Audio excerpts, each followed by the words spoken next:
Before this video ends, you will have been exposed to hundreds of invisible persuasion techniques, not from me, from the world around you. And here is the uncomfortable truth: most of us educated, intelligent, well-meaning people fall for them every single day. Today we talk about something that connects your local pharmacy, your social media feed, and the war in Ukraine. It's called manufactured belief, and once you see it, you cannot unsee it. 1. The setup. Let's start. So it's something simple. You have a headache, you go to the pharmacy, you see two boxes. One is a famous brand you've seen on TV 100 times with a confident doctor in a white coat, smiling on the package. The other is an identical generic version, same molecule, same dose, same effect, but 3 times cheaper and with plain packaging. Which one do you buy? More people buy the plain one, not because it works better, because it feels more trustworthy.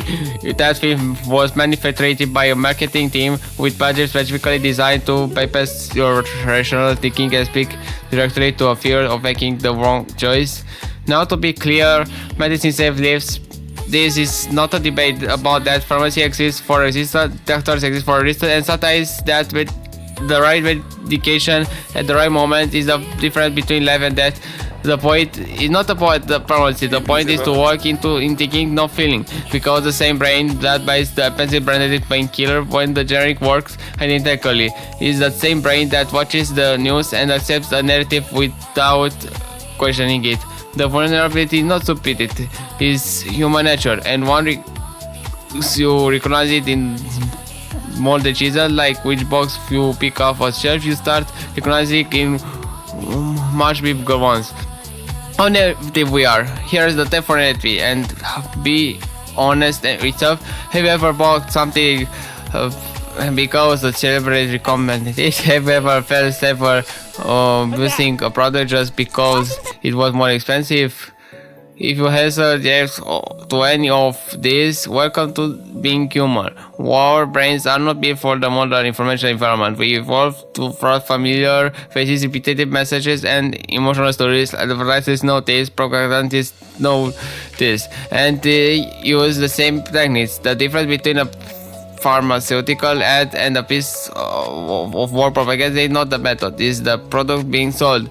3. The connection to Ukraine and Russia. Now let's zoom out. Vladimir Putin doesn't maintain a war by force alone. He maintains it by selling a product. The product is Ukraine the threat wants to destroy us. We are fighting for survival. He sells it the same way pharmaceutical commodities sell branded painkillers. Repeat the message constantly until it feels like truth. Use trust faces, generals, priests, state television anchors. Make the alternative seem dangerous or shameful. Never show the generic version, the cheaper, simple truth. And it works because Russians are human, just like us, just vulnerable to manufactured belief. Here's what's remarkable. Ukraine is the most powerful country. Strategy is not missile, it's strategic thinking. If Ukrainians and their allies can teach ordinary Russians to ask one simple question: who benefits from me believing in this? The entire propaganda machine starts to crack. How to recognize you're being native. So what do you actually want when you're being manipulated? There's are 3 singles. Single one, emotional urgency without evidence. If a message you feel fear, anger, or pride, but give you no verifiable facts, you are being sold something. Ask, where is the proof? Single truth, the solution is always the same.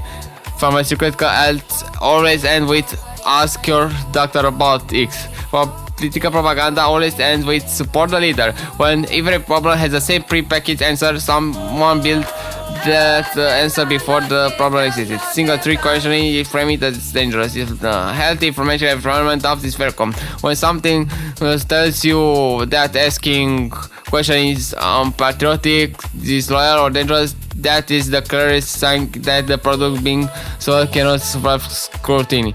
This single word for pharmaceutical ads, they work for social media algorithms, they work for the war propaganda. The tool is always the same, only the label changes. 5. What Ukraine can do. This is where it connects back to the bigger picture. Ukraine doesn't just need to win military, it needs to export one idea, not just to Russia, but to the entire world. Critical thinking is an act of resistance, practically it means teaching media literacy in schools, how to read a headline, verify a source identity, emotional manipulation, creating content that models critical thinking publicity, not telling people what to believe, and but showing them how to question, and reaching ordinary Russians through encrypted channels, through personal story, through human voices, with one simple message: you are smarter than what they are selling you, because the moment a Russian citizen applies the same speculating to the state television that they apply to a suspicious diplomacy, Putin loses them not to NATO, not to Ukraine, to their own independent mind. 6 author. The most dangerous person to a dictatorship is not a shoulder, it's a citizen who learn to ask, what do I believe? What I believe. The question simple quiet person has ended more empires than any army in history. You don't need to be Ukraine or Russia to ask it. You just need to be honest with yourself. See you in the next one.